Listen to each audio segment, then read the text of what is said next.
그럼 이 20억이 뭔가를 봐야 된다는 거죠. 아파트는 120억이야. 일단 가격을 보고 싸다 비싸다 얘기할 게 아니고 요게 꼭 가치예요. 자, 여러분 안녕하세요. 여러분의 집 걱정을 함께 해드리는 집매달입니다. 부동산 공부를 시작하신 분들이 가장 중요하게 생각하셔야 될 이것. 자, 이것에 대해서 같이 한번 생각해 보는 시간을 가져보려고 해요. 자, 부동산 공부를 시작하시려고 이 영상을 보셨어요. 자, 뭐부터 해야 될지 어떻게 해야 될지 모르셔서 왔고요. 1편은 제가 여기다 링크를 달아 드릴 테니까 안 보셨으면 요거 먼저 보고 오시고요.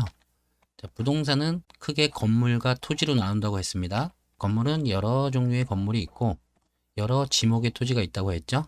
자, 그럼 우리가 여기서 생각을 해봐야 돼요. 도대체 내가 왜 이 부동산을 살려고 하지? 왜 이 부동산에 대해서 공부를 하지? 왜? 왜? 답은 간단하죠? 요 가치 상승. 이 가치가 무엇일까? 요거를 생각해 봐야겠죠? 가치. 이 가치를 사전에서 찾아봤어요. 뭐 영어는 value죠. 재화 또는 서비스의 유용성 및 유용성을 위해 투입된 비용의 다과. 사용가치, 효용가치, 주관적 가치, 뭐 어려워요. 이런 거 어렵고 바로 떠오르는 단어 하나 있죠? 요게 꼭 가치예요. 그러면 이 가치에 대해서 한번 생각을 해보자고요. 자, 부동산이 이렇게 있어요. 그림만 봐도 문제는 아시겠죠? 근데 이 단독주택이 50억이에요. 가격이.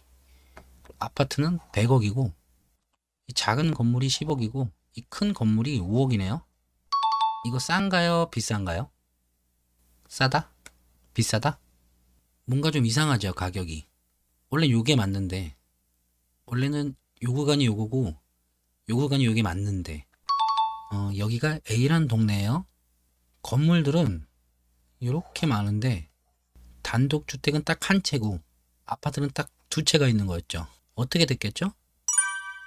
사람들이 이것만 살려고 몰려드는 거예요. 아파트는 100억이 됐네요. 누군간 이걸 샀으니까 50억이 됐고 100억이 됐겠죠. 그리고 이 사람들은 대기자고. 자, 그럼 제가 여기서 무슨 말씀을 드리고 싶은 건지 이 그림만 봐도 아시겠죠? 자, 이렇게 그림을 보면 이해를 하시는데 막상 집을 살 때는 이런 생각을 안 하셔요. 자, 가격이 2억, 5억이 형성돼 있다가도 이렇게 사람들이 몰리면 50억이 되고 100억이 될 수밖에 없는 거예요. 살 집은 필요한 거고 50억이나 100억이 있는 사람들은 어딘가에 있을 거고 그 사람들은 이 집을 사는 거고. 자, 좀 극단적으로 그려봤는데 어찌됐든 이 그림을 이해를 하셔야 된다는 거죠. 이제 부동산을 공부하실 거면 얘네들을 수요라고 하고 얘네들을 공급이라 할게요. 수요가 공급보다 많아지면 가격은 올라가고 공급이 수요보다 많아지면 가격은 떨어지고. 제가 이거를 설명드리려고 자, 이렇게 비장하게 무까지 그려가면서 수요 공급 곡선을 다 그렸어요. 근데 지금 이것도 안 보실 것 같은데 이거를 보실 리는 없을 것 같아가지고 생각하다가 만든 게 요 그림이거든요. 자, 이걸 항상 담아 두시고요. 자, 그래서 부동산에서는 이 수요와 공급이 가장 중요한 거예요. 별을 200개를 쳐도 모자라요. 자, 이 집이 50억 있는데 이 집을 필요로 하는 사람이 와서 50억을 주고 이 집을 사야지.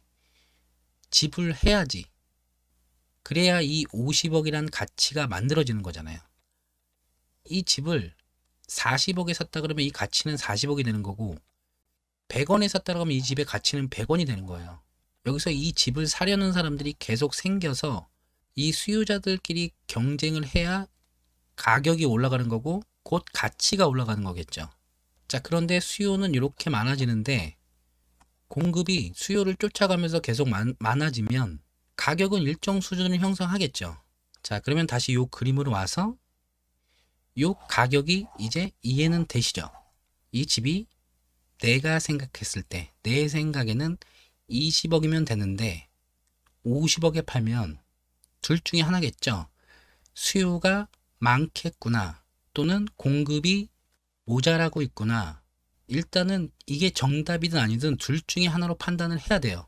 우리는 이 부동산을 관망하는 게 아니고 사려는 입장이니까 결정을 지어야 되죠. 이 가격에 대해서 결정을 지으려면 지금 수요가 많은지 공급이 적은 건지 적정량인지를 판단해야겠죠. 그러면 방금 제가 요게 내 생각에는 20억이라고 했죠. 그럼 이 내 생각엔 20억인데 이 과연 이 내 생각이 맞냐는 거지. 기준점이 필요하겠죠. 기준점. 자, 기준이 20억인데 50억이니까 비싸다. 자, 이럴 때 비싸다고 말할 수 있는 거잖아요. 그러면 30억이 비싸다. 이렇게 표현할 수 있잖아요. 자, 내 생각엔 20억인데 이건 내 생각인 거고 내 생각엔 20억인데 여기가 50억이야. 그러면 내 생각에 30억이 비싼 거죠. 근데 이걸 좀 객관화 시키려면 이 기준이 뭔지는 모르지만 기준이 20억인데 여기가 50억이면 30억 정도가 비싸네. 그러면 이 30억만큼의 수요가 많던지 30억만큼의 공급이 적던지 이렇게 판단을 해야 된다는 얘기죠. 그럼 이 20억이 뭔가를 봐야 된다는 거죠. 이 기준 가격이 보통 이렇게 생각하고 계신 거예요. 자, 우성인의 과일 가게에서 이 사과를 2개에 1,000원에 파는데 이게 싼가요? 비싼가요? 싸다? 비싸다?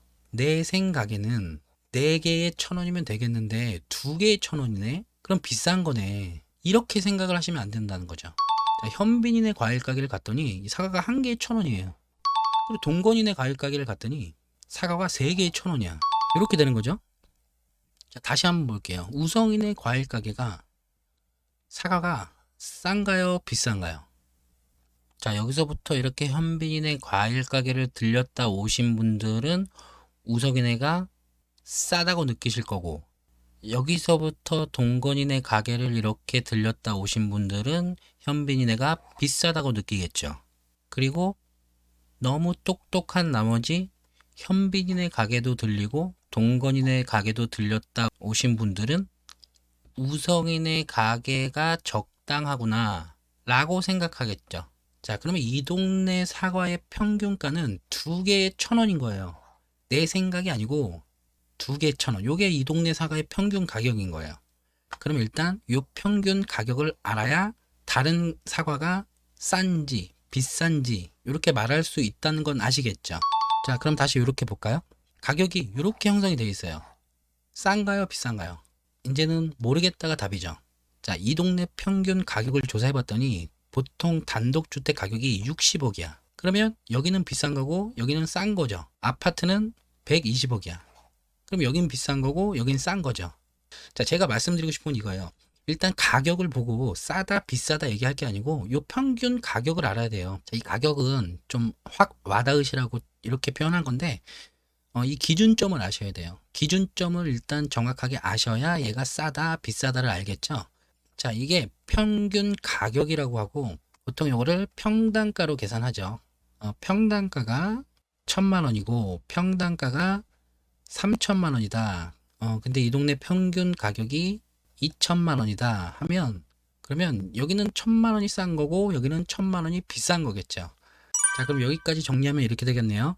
부동산에서 가장 중요한 건 수요와 공급인데 이 수요와 공급이 만나서 가격을 만들고, 자, 이 가격이 비싸다고 느껴질 땐 비싸다고 말하는 게 아니고 수요가 많구나 공급이 적구나 이렇게 생각을 하는 게 맞고, 가격이 싸다고 느껴질 땐 수요가 적구나 또는 공급이 많구나 라고 기본적으로 생각해야 된다는 거죠. 이 가격이 싸고 비싸다의 기준점이 필요한데 그 기준점이 평균 가격이라는 거죠. 자, 그럼 이걸 확인하는 방법을 알면 이제 되는 거죠. 이 공급은요, 이 공급량을 확인하면 되겠죠. 집이 얼마큼 지어질지 이걸 확인하면 되는 거잖아요. 자, 문제는 이 수요죠. 이 수요를 어떻게 예측하냐는 거죠. 자, 요거는 고민해 볼 문제예요. 그리고 평균 가격은 조사를 해보면 되겠죠. 자, 그 지역의 아파트들의 평당가를 다 뽑아서 평균 가격을 내보면 그 평균 가격이 나오겠죠. 그리고 상위부터 쭉 줄을 세우면 비싼 아파트 1, 2, 3, 4, 5 이렇게 나오겠죠. 결국은 이 공급량을 확인하고 평균 가격을 조사하고 수요를 예측해 나가는 게 요게 부동산 공부의 기본이다 이 말씀인 거죠. 자, 수요는 일정하고 공급은 많은데 가격이 올라갈 때도 있던데요. 물론 그럴 때도 있죠. 이 기본을 알아야 여기는 이렇게 공급이 많은데 왜 가격이 안 떨어지지? 요 기본을 알아야 요 생각도 할 수 있는 거잖아요. 입지가 좋아야 된다, 교통이 좋아야 된다, 환경이 중요하다, 학군이 중요하다, 가장 중요한 건 일자리다 이렇게 말하잖아요. 자, 요 안에 다 이것들이 내포되어 있는 거예요. 수요가 몰리기 때문에 입지가 좋은 거고, 수요가 몰리기 때문에 교통이 개선되는 거고, 환경이 좋기 때문에 수요가 몰리는 거고, 학군이 좋으니까 또 수요가 몰리게 되겠죠. 그리고 일자리가 가까우면 당연히 수요가 몰리고, 그러면 결과적으로 이런 것들을 입지가 좋다고 표현하고요. 그리고 어느 지역에 호재가 있다, 뭐 교통 호재든 어떤 호재가 생기면 또 수요가 몰려드는 거죠. 자, 결국엔 이런 것들로 수요에 대한 예측을 하는 거고, 어찌됐든 기본은 이건데, 이 모든 것들을 엄청난 공급량으로 다 무너뜨릴 수도 있다. 그래서 이 수요와 공급이 중요한 거고, 이게 기본이다 라고 말씀드리는 거죠. 제가 말씀드리는 게 전부 다 정답이라고 생각하진 않아요. 그런데 부동산이나 투자를 해본 어떤 분들한테 이 말씀을 드려도 한결같이 똑같이 이 얘기를 하실 거예요.